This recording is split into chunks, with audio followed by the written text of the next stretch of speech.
Inclusive teaching, supporting all students in the college classroom. Common challenges related to course climate. We will now dive a little deeper into the common challenges related to creating and managing an inclusive course climate.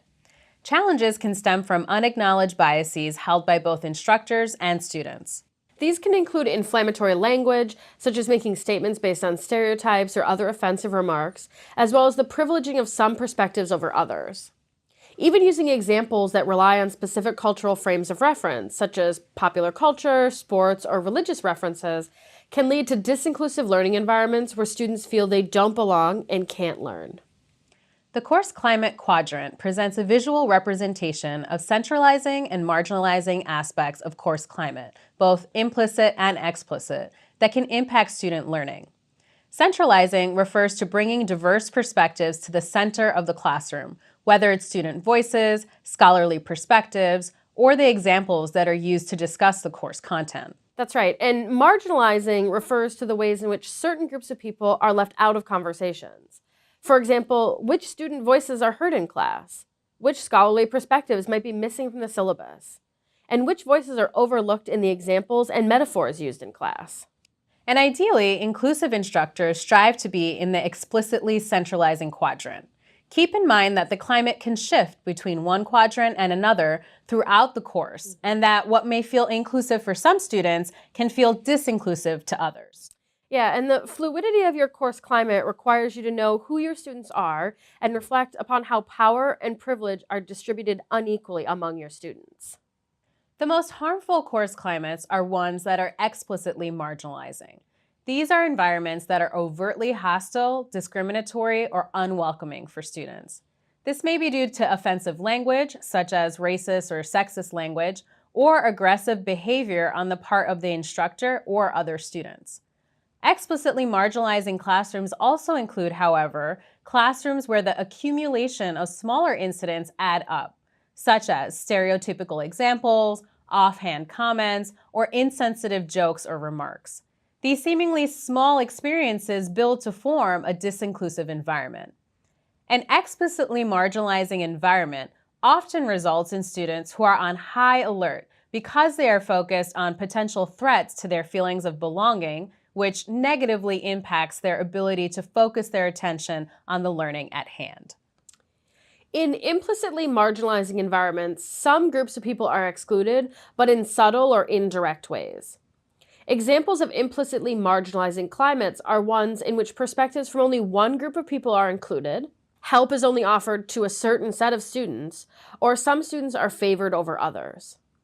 Implicit marginalization is often the result of unconscious bias, so it may be something the instructor doesn't recognize as happening.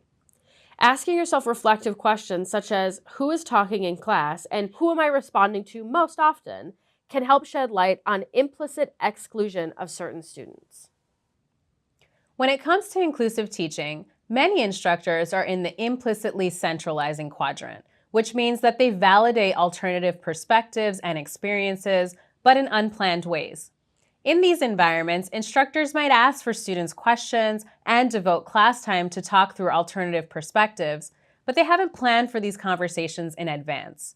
An example is if a student brings up the question of gender imbalance in a disciplinary canon, and the instructor spends 20 minutes of class time discussing the topic with students, but hasn't planned for this conversation.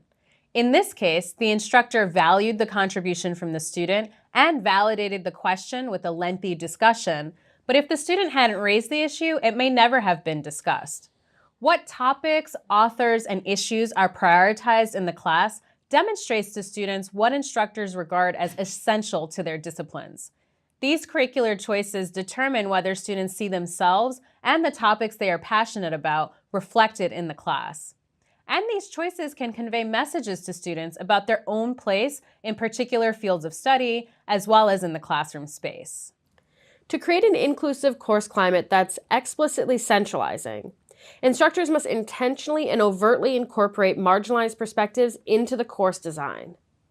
In these environments, diverse perspectives are not just sprinkled haphazardly onto the syllabus, but rather integrated into every aspect of the course. Module number 3 of this course offers strategies for how to diversify your course content in particular. But explicitly centralizing classrooms also incorporate marginalized student perspectives into the classroom without tokenizing students.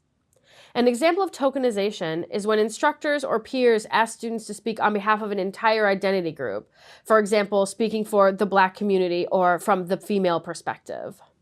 In an inclusive course climate, instructors find ways to integrate students' perspectives into the classroom that do not tokenize them, but rather that value their individuality.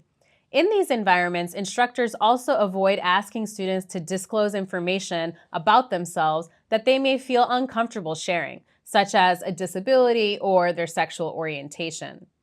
Explicitly centralizing course climates allow everyone time and space to express themselves and their experiences, and to connect those perspectives with the course in meaningful and relevant ways. So based on this continuum, from explicitly marginalizing to explicitly centralizing, on our journey to get all the way to explicitly centralizing, there are a couple things that we need to keep in mind. And one of them is that it is about the subjective experience. So for instance, there was a study using this model that explained the 4 stages to instructors and then asked them to rate the climate of their own courses. And the mean of the instructors fell right halfway between implicitly and explicitly centralizing. But then the researchers asked the students in those courses the same question, and the mean of the students was squarely at implicitly marginalizing. So that's a big disconnect. And that underscores for me the importance of checking our perceptions. We might think that we are doing all the right things, but it's all about how the students are receiving what we are putting out. Now, the good news is that we are entirely in control of what we put out. So it's easy to change if there is a difference in perceptions, but it is important to check. One explanation that I have found for that dynamic, based on all the students that I've talked to across the nation, is that professors tend to assume that they haven't said anything that is overtly racist or sexist or homophobic, and so they think they're doing fine. But what students instead think is that they haven't seen anything that is overtly affirming, and so they don't wish to give professors the benefit of the doubt, especially if they are coming from areas where those isms are an everyday reality for them. And so they find it hard to believe that this professor might be different from other people that they know. And so it is important to be transparent in our commitment to inclusion and let students know what we stand for.